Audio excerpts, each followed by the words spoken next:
지금 우리에게 주신 하나님의 말씀은 고린도전서 2장 1절에서 16절 말씀입니다. 제가 그냥 성경으로 신약 264면에 있습니다. 고린도전서 2장 1절에서 16절 한 절씩 교독하겠습니다.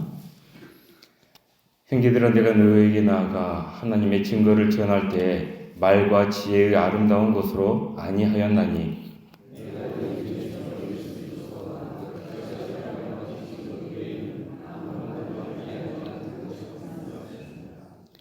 내가 너희 가운데 거할 때 약하고 두려워하고 심히 떨었노라.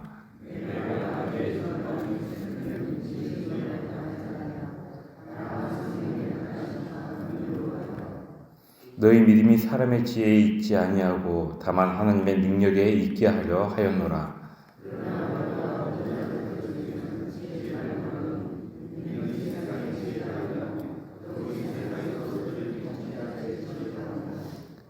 오직 은밀한 가운데 있는 하나님의 지혜를 말하는 것으로서 곧 감추어졌던 것인데 하나님이 우리의 영광을 위하여 만세전에 미리 정하신 것이라.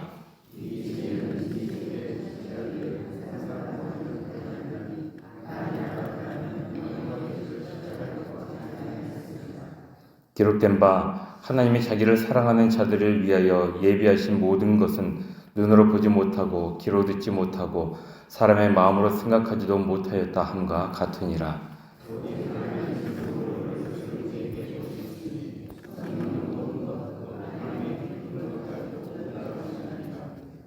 사람의 일을 사람의 속에 있는 영 외에 누가 알리요? 이와 같이 하나님의 일도 하나님의 영 외에는 아무도 알지 못하느니라.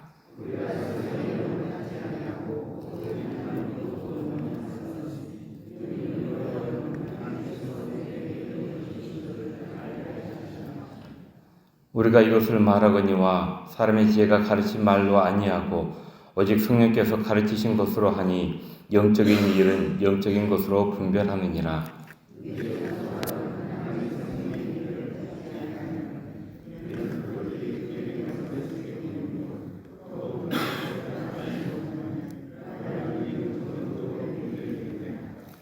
신령한 자는 모든 것을 판단하나 자기는 아무에게도 판단을 받지 아니하느니라.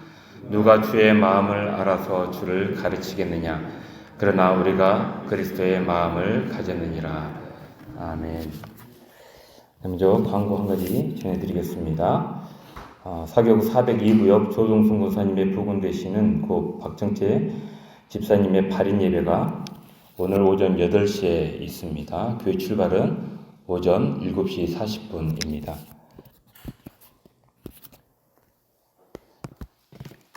네, 일단 기도하실 때 우리 유가족들 위해서 기도해 주시면 감사하겠습니다.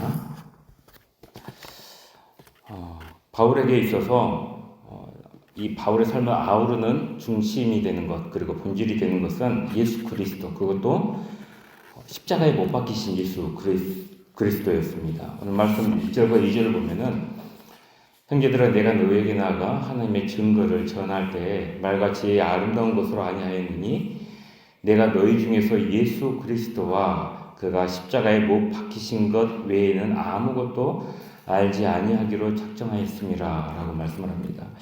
바울은 하나님께서 우리가 세상적으로 볼 때 무능하고 비참하고 연약함의 상징이라고 할 수 있는 그 그리스도의 십자가를 통해서 인류를 구원하셨다고 선포합니다. 바로 세상의 지혜나 힘이 아니라 그리스도의 십자가가 진정한 하나님의 지혜와 능력이라는 사실을 확신했습니다. 그렇기 때문에 바울은 그 세속적이고 우상으로 가득 차 있던 고린도에서도 오직 십자가에 못 박히신 예수 그리스도만을 전했고요. 그리고 그 복음의 어떤 내용이라든가 방법, 그리고 선포자로서 그의 삶과 행동까지도 모두 십자가에 일치시키고자 했습니다.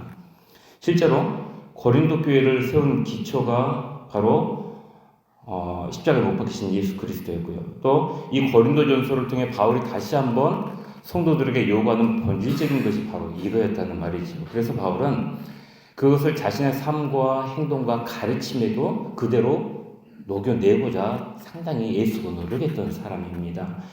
먼저 바울은 복음 선포에 있어서 말과 지혜의 아름다운 것으로 하지 않았습니다. 설득력 있는 어떤 지혜 말로도 하지 않았습니다. 이것이 무엇을 의미하냐면요.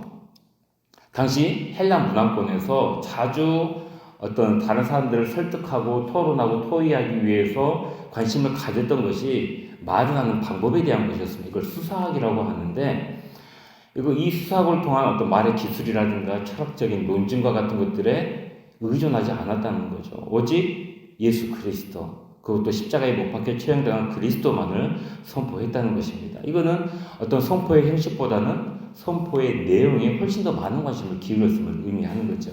그런데 이 말은 바울 사도가 단순히 예수 그리스도가 십자가에 못 박혔다라는 이 말만을 되풀이했다는 의미가 아니라요, 인간의 죄와 고난이라든가 예수 그리스도의 부활과 재림과 심판, 또 성령의 역사, 우리 그리스도인 삶, 이와 같은 우리 신앙과 삶의 주제들에 대한 그 모든 것들을 예수 그리스도의 십자가를 중심으로 삼고 그것에 의거해서 이런 주제들을 가르쳤다는 의미입니다.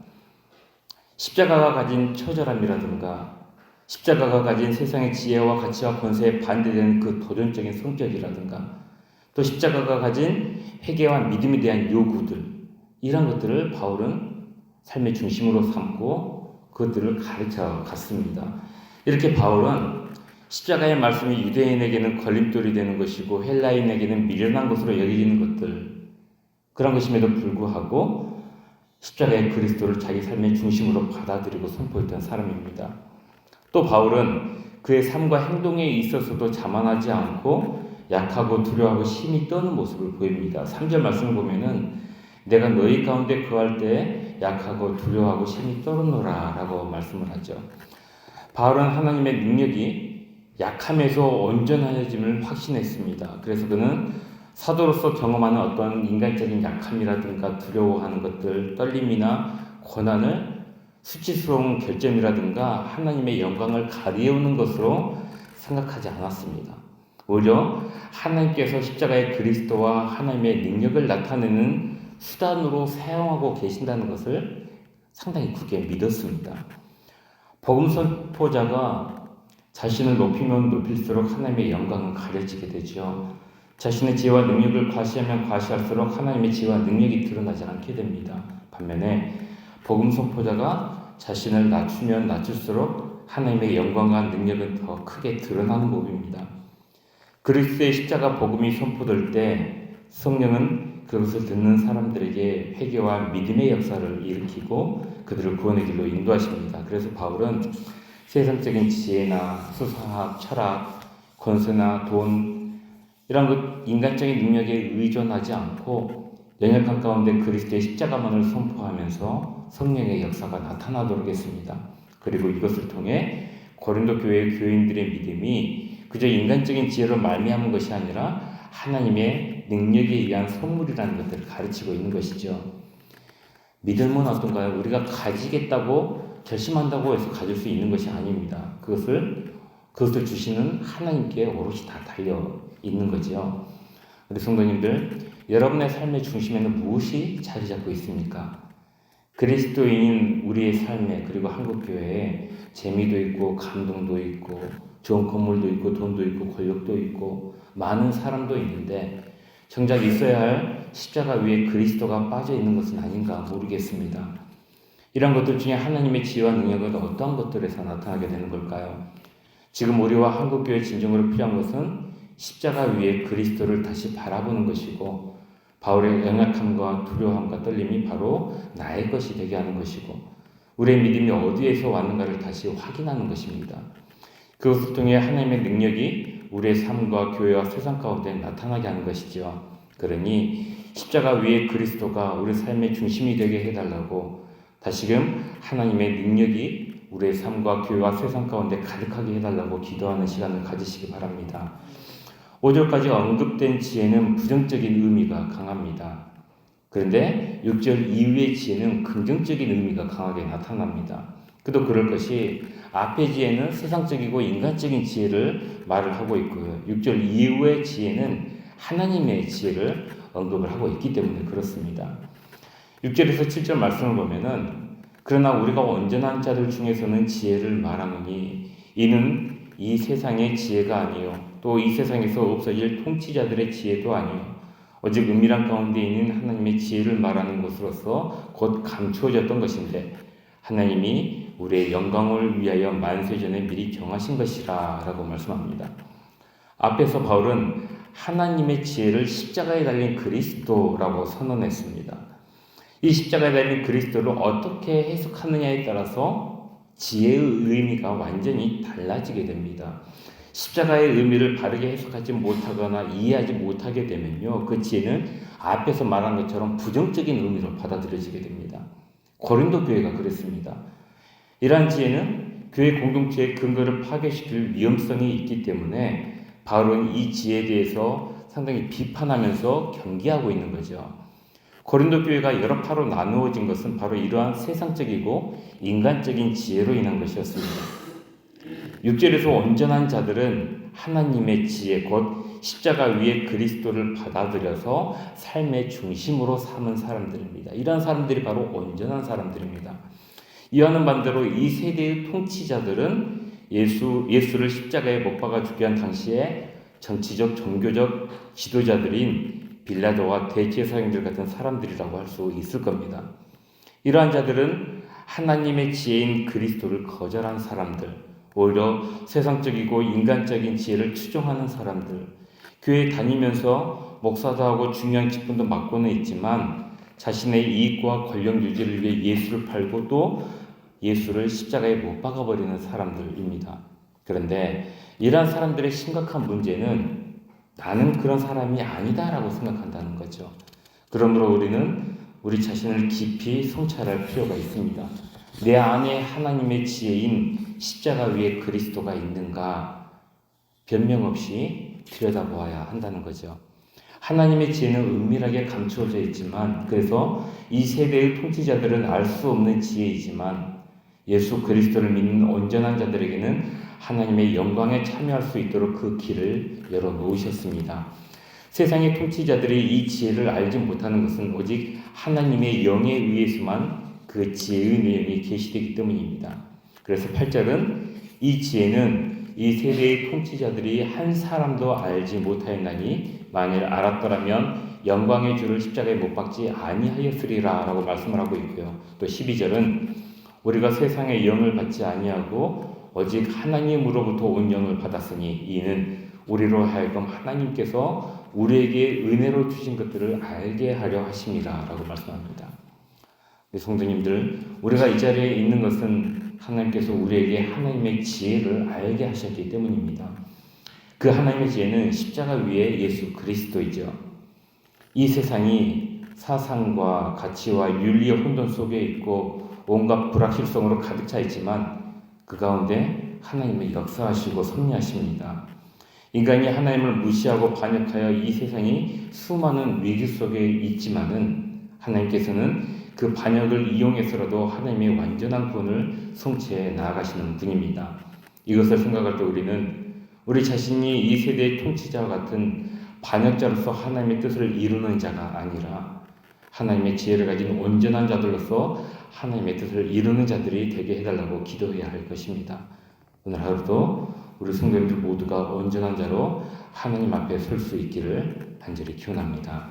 함께 기도하겠습니다.